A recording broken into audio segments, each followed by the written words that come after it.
Jésus parle aux pharisiens, mais il y a quelque chose qui m'interpelle. C'est qu'il va dire aux pharisiens que vous avez pour père le diable. Le diable est un esprit, eux ce sont des hommes.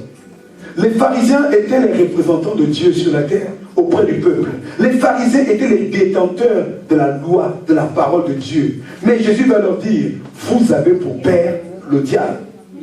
Vous avez pour père le diable. Qu'est-ce que ça veut dire? Ça ne veut pas dire que le diable a fait un enfant avec leur mère. Amen. Parce que beaucoup ont des problèmes avec ça. Quand on dit Jésus est le Fils de Dieu, non, Dieu n'a pas enfanté. Je dis pitié. Et vous dites que vous êtes spirituel. Non, mais Dieu n'a pas enfanté. Parce que manque de spiritualité, parce que eux, enfanter, c'est seulement un homme et une femme. Eux, quand on dit enfanter, c'est que l'homme est parti dormir avec la femme. Mais l'enfantement spirituel. Et l'enfantement spirituel. Jésus, homme, n'était qu'une enveloppe. Jésus, homme, n'était qu'une enveloppe. Mais l'esprit en lui, le dépôt en lui, faisait qu'il était et qu'il est Dieu et le Fils de Dieu. Car étant sur la terre des hommes, les hommes étant les créatures de Dieu. D'ailleurs, à ce propos, je précise une chose. On n'est pas tous enfants de Dieu. D'ailleurs, Jésus le dit, hein, vous avez pour père le diable. Souvent, il y en a qui disent, non, mais nous sommes tous enfants de Dieu. Non, on est tous créatures de Dieu. On est tous créatures de Dieu. Mais malheureusement, on n'est pas tous. Le souhait de Dieu, c'est que tout le monde devienne enfant de Dieu. Ça, c'est le souhait de Dieu. Et c'est notre mission à nous, de faire en sorte que tout le monde devienne enfant de Dieu. Car Jésus dit, vous avez pour père le diable. Quelque part, on va voir comment il les traite même encore de race de vipères. Donc pour eux, ils n'étaient pas enfants de Dieu. Pourquoi? À cause de leur caractère.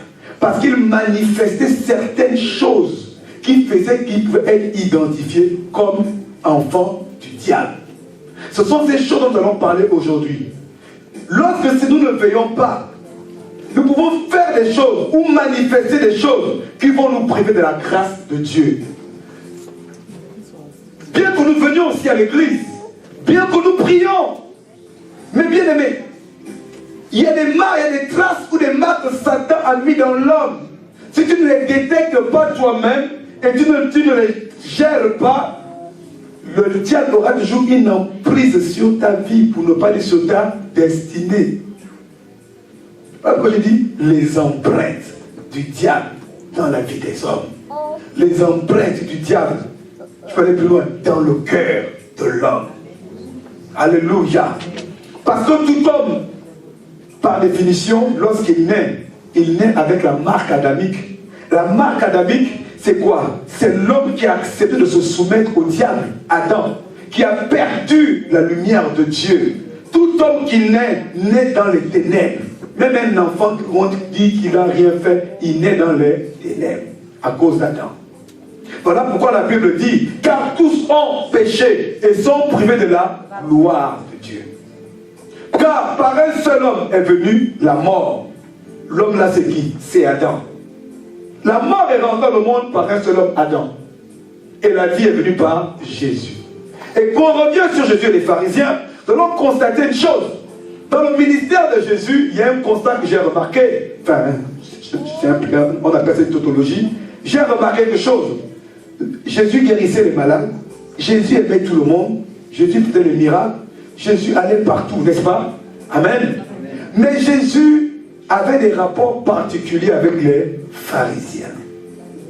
Jésus était en conflit permanent avec les pharisiens. Jésus était incompatible avec les pharisiens. Il y avait toujours un rapport de rejet avec les pharisiens. En réalité, c'est quoi? Il y avait un conflit spirituel entre Jésus et les pharisiens. Parce que les pharisiens marchaient comme eux et manifestaient les fruits du diable. Alléluia. Alléluia. Jésus a dit que le Seigneur n'a jamais était en paix avec les pharisiens. lui qui était pourtant amour. Et cette animosité était tellement forte que les pharisiens vont aller jusqu'à le faire crucifier. Amen. Alléluia. Les pharisiens étaient les personnes, à part quelques-uns, comme Nicodème, mais les pharisiens étaient ceux qui étaient de facto, automatiquement exclus de la grâce de Dieu. Parce qu'eux ne voulaient pas de Jésus. Ils ont refusé la grâce. Donc, bien aimé, si on ne fait pas attention, lorsque les empreintes du diable se manifestent ou sont très marquées en nous, ça nous sépare de la grâce de Dieu. Alléluia. On va voir ces empreintes aujourd'hui. Ce qui peut nous faire croire que, il y a quelque chose qui peut ne pas aller avec moi. D'ailleurs aussi, pour parler des pharisiens, Jésus n'était pas le seul à dire que c'était des fils du diable. Jean-Baptiste aussi les a traités de quoi? De race de vipères. Les pharisiens étaient spéciaux. Ils étaient spéciaux.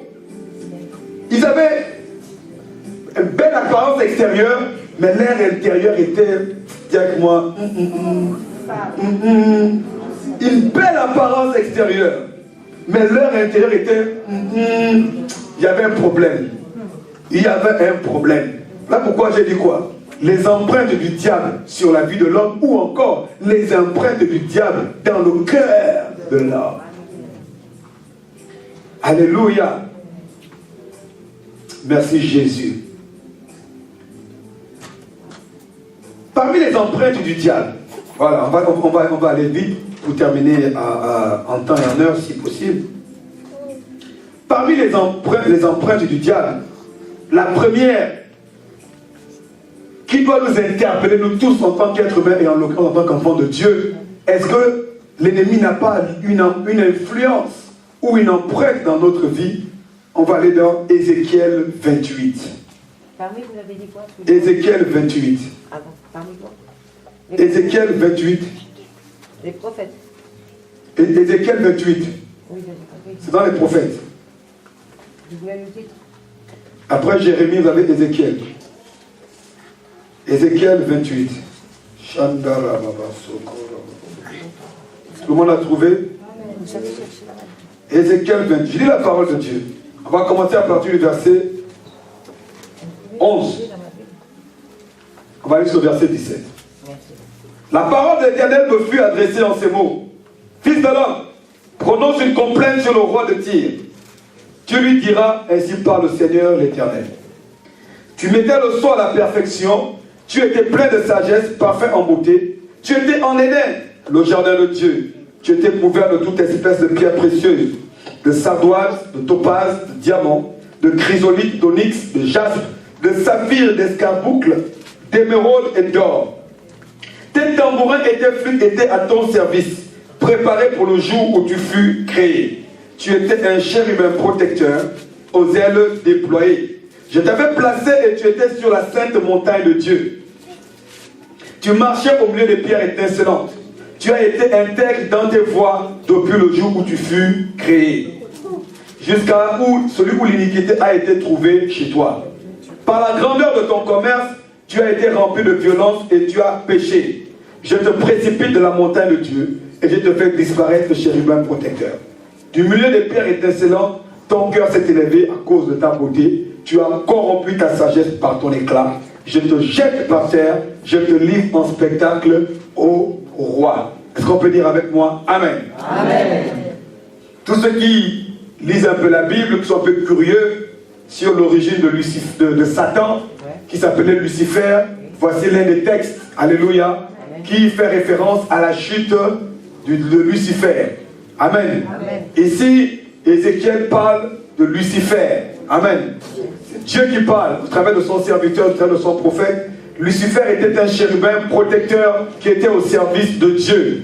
Mais vous avez vu, il avait bien commencé, mais il a mal fini. Et jusqu'à ce jour, il ne s'est pas repenti d'ailleurs. Et d'ailleurs, il n'y a même plus de repentance pour lui. Et là, il est condamné à l'étang de feu pour l'éternité. Alléluia.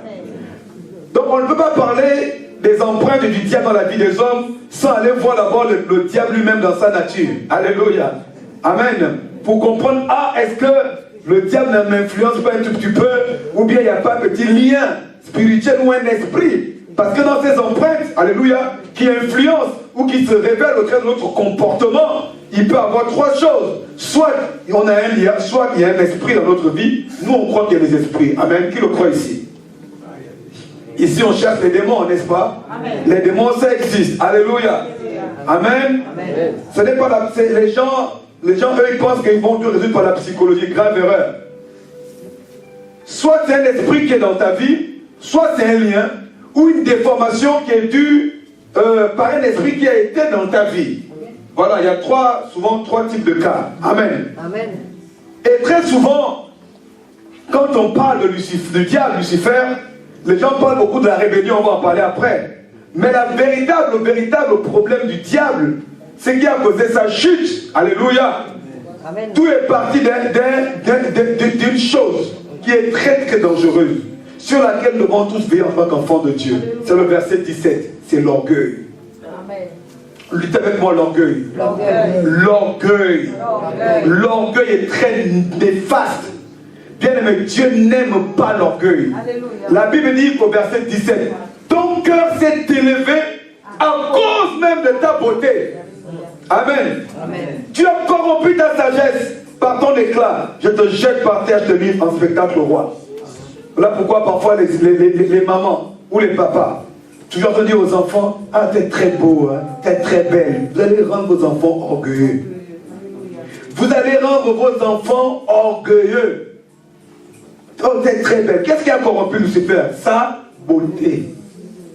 Dites avec moi la beauté. Dites avec moi la beauté.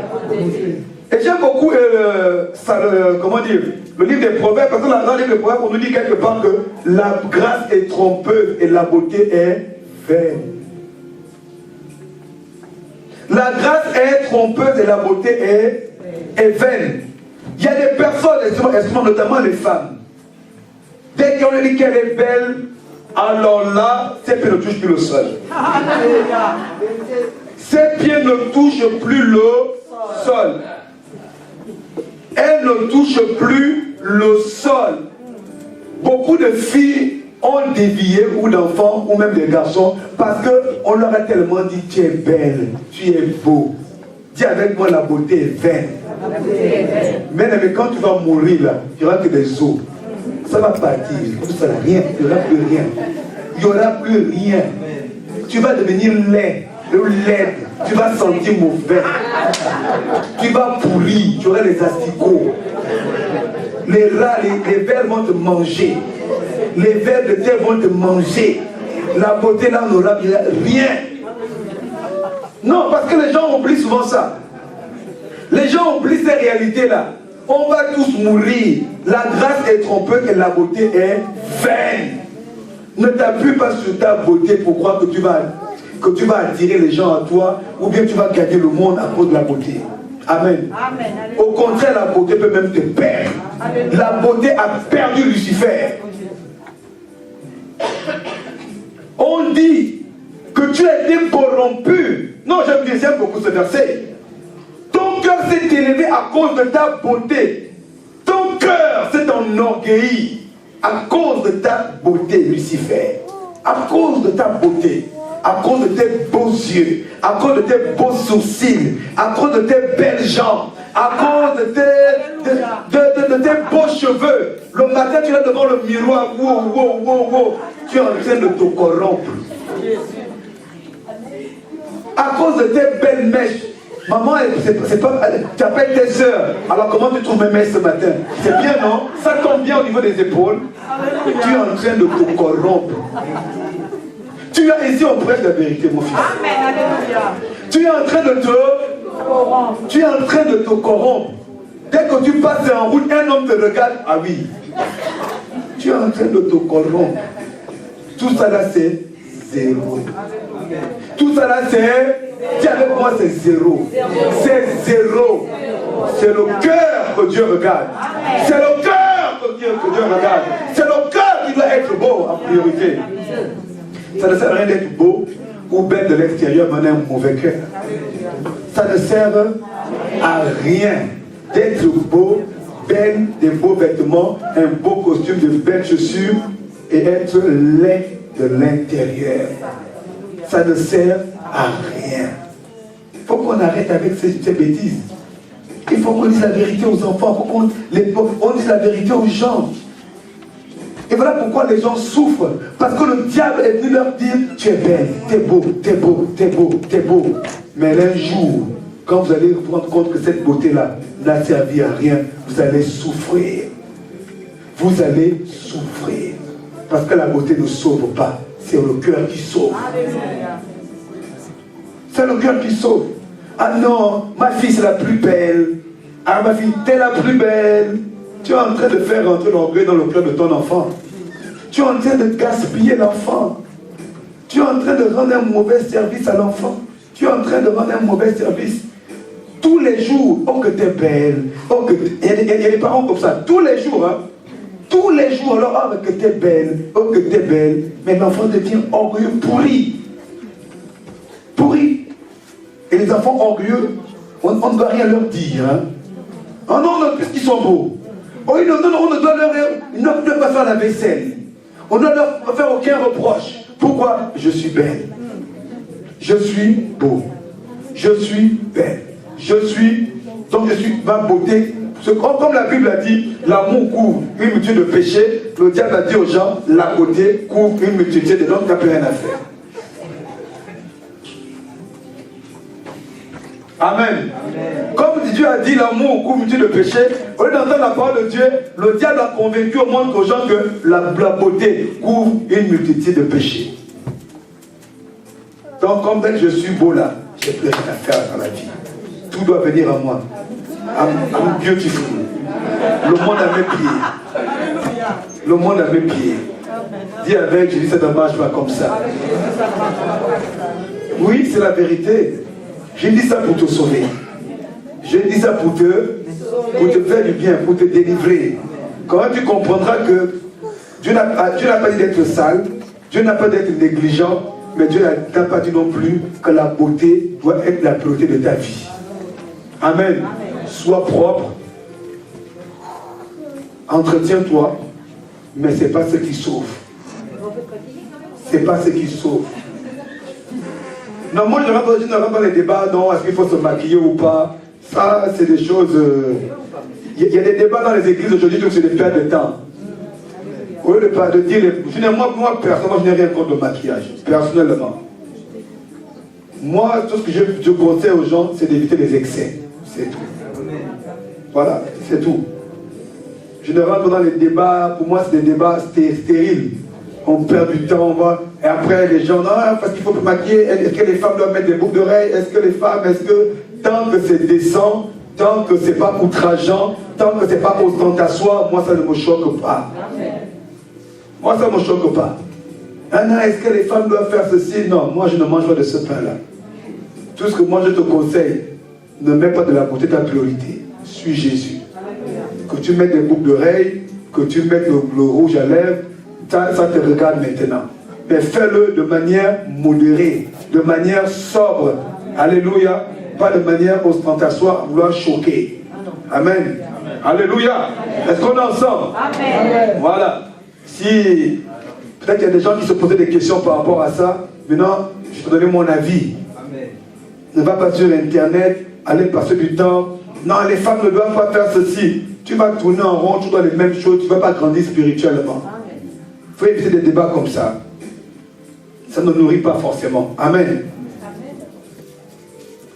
Bien aimé, l'orgueil est tellement nocif que la Bible déclare que Dieu pardonne le pécheur. Hein? Dieu peut pardonner, non, tu tombes, il te pardonne, tu relèves, tout. Mais la Bible déclare que Dieu résiste aux orgueilleux. Amen. Dieu résiste. Est-ce que ça veut dire que Dieu résiste? C'est-à-dire que parfois il y a des blocages dans notre vie. Ce n'est pas le diable, ce n'est pas les sorciers, ce n'est pas les hommes, non, c'est Dieu à cause de notre orgueil. Parce qu'il veut nous casser, il veut nous ramener à l'humilité. Mon ami, si Dieu te résiste, tu vas aller où? Si Dieu te résiste, tu vas aller où? Nulle part. Donc pour éviter que Dieu te résiste, aspire à l'humilité. L'orgueil va au-devant de l'écrasement. Mais l'humilité précède la gloire. Toute personne qui aspire ou qui manifeste l'orgueil reflète directement l'identité de Satan. Tu peux ne pas être dans l'impudicité. Tu peux être fidèle. Tu n'es pas adulte. Il y a des gens comme ça. Hein? Il ne fait pas d'adultère. Non, il donne même là. Il aide même les gens. Mais imbu de sa personne. C'est-à-dire, après moi, il n'y a rien. Après moi, il n'y a rien. Mais c'est Satan. C'est ce que Satan a voulu faire. Et c'est ce qu'il fait jusqu'aujourd'hui. Il a dit à Jésus, adore-moi. L'orgueil, c'est quelque chose de très nocif, bien aimé. L'orgueil, c'est très nocif. Fuyons l'orgueil. Amen. Après l'orgueil, deuxième marque ou deuxième empreinte de Satan dans la vie des gens. On l'a lu au début, on a parlé dimanche dernier, mais je voulais revenir dessus volontairement ce matin. On ne peut pas parler du diable sans parler du mensonge quand même. N'est-ce pas? C'est pas que je voulais revenir sur le message de la semaine dernière, mais si on parle des empreintes du diable dans la vie des gens, on ne peut pas parler du diable sans parler du mensonge. C'est impossible. Amen. Vrai ou faux? Si on dit, on veut nous alerter sur les caractéristiques même du diable, tu ne parles pas du mensonge, que bien sûr que c'est comme si on parle de Jésus sans parler de la vérité, il y a un problème. Après l'orgueil, deuxième nature inhérente de Satan, c'est le mensonge. On l'a lu en Jean chapitre 8, 43 à 44. Le père du mensonge. La Bible déclare qu'il ment depuis le commencement. Satan ne fait rien dans la vérité. Même si on te révèle quelque chose qui paraît, c'est jamais dans la vérité. Pourquoi? Parce que le but n'est pas vrai. L'esprit par lequel on te révèle les choses n'est pas un esprit de vérité. Pourquoi? Parce que l'intention n'est pas une intention pure. C'est une intention mauvaise, malsaine. Oh non, voilà pourquoi les gens tombent facilement dans les pièges de certains faux prophètes. Ceux qui font par l'esprit de Python, vous savez que l'esprit de Python existe.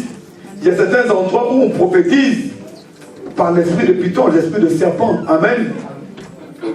Pas parce que quelqu'un te révèle avec exactitude ta vie que ça vient de Dieu. Oh, est-ce qu'on est ensemble? Ce n'est pas parce que quelqu'un lui dit exactement sa vie, il le suit maintenant comme un petit toutou. Il le suit maintenant. Ça ne veut rien dire, hein. Ça parce que quelqu'un t'a dit ton nom, ton prénom, où tu habites, ton adresse, ton numéro de téléphone, que ça vient de Dieu. Le diable sait où tu habites, non? Le diable connaît ton nom, le diable connaît ton prénom, le diable connaît ton numéro de téléphone, le diable connaît ton travail. Alors pourquoi il ne peut pas te le révéler? Pourquoi il ne peut pas le dire à quelqu'un? Est-ce que le diable n'est pas là dans le monde? Il sait là où nous tous on habite, non? Il connaît nos numéros de téléphone, non? Il connaît nos adresses, il connaît tout. Pourquoi il serait difficile qu'il révèle ces choses-là au travers d'un de ses agents? Donc, une révélation elle peut être aussi précise qu'elle soit, ne veut pas forcément dire que ça vient de Dieu. Amen. Alléluia. Alléluia. Satan est un menteur. Comment savoir, je vous fais une parenthèse, si ça vient de Dieu ou pas? C'est le fruit. Jésus n'a jamais dit qu'on reconnaîtra un prophète par rapport aux révélations qu'il donne. Il a dit on reconnaît un prophète par le fruit. On reconnaîtra un arbre par le fruit. Aujourd'hui, les choses ont été mal implémentées, mal enseignées aux gens. Les gens disent que quelqu'un est forcément prophète par rapport à la révélation qu'il donne. Les agents du diable donnent des révélations. On reconnaît un prophète par le fruit, pas par les révélations. Les fruits qu'il porte, c'est à cela qu'on reconnaît un prophète, ou l'esprit qui parle au travers de la personne. Voilà pourquoi la Bible dit, donnez pas foi à tout esprit. Si quelqu'un a des révélations précises, mais c'est un escroc. Quelqu'un a des révélations précises, mais c'est un manipulateur, le fruit n'est pas bon. Amen. Le fruit n'est pas bon. Le fruit n'est pas bon. Attention. Attention. Dès que quelqu'un dit, tu t'es prêt. Ah non, c'est non. Ah, c'est pas de la part de Dieu. il a dit quelque chose exact. Mais l'exactitude, le diable aussi peut la dire. Le diable aussi peut révéler des choses avec exactitude. Oui, surtout les choses existantes ou les choses passées. Le diable connaît ton passé. C'est lui qui t'a amené les problèmes du passé. Alors pourquoi il peut les révéler aux gens? L'accident que tu as eu, c'est le diable. Alors pourquoi il peut dire à quelqu'un, non, tu as eu un accident, tant. Mais c'est lui qui t'a fait faire l'accident. Donc il a cette info-là, il connaît même très bien à quelle minute tu avais freiné. C'est lui qui t'a amené à faire l'accident. Donc il te la révèle bien, pour lui c'est pas un problème. Alléluia. Voilà pourquoi regardez au fruit des gens, le fruit qu'ils portent. Regardez au fruit. Regardez au fruit, même quand Dieu vous parle, bien quand vous avez des révélations. Quel fruit vous portez? Il y a des gens qui disent non, ils ont des révélations, Dieu leur parle, mais tu n'as pas l'impression qu'ils aiment Dieu. Tu n'as pas l'impression qu'ils aiment venir à l'église. Tu n'as pas l'impression qu'ils aiment prier. Tu sais que c'est Dieu qui te parle. Moi j'ai un doute. J'ai un doute. Moi j'ai un doute. Moi j'ai un doute. Quelqu'un à qui Dieu parle, qui n'aime pas venir à l'église, qui n'aime pas prier, qui n'aime pas la présence de Dieu, ce n'est pas Dieu qui te parle.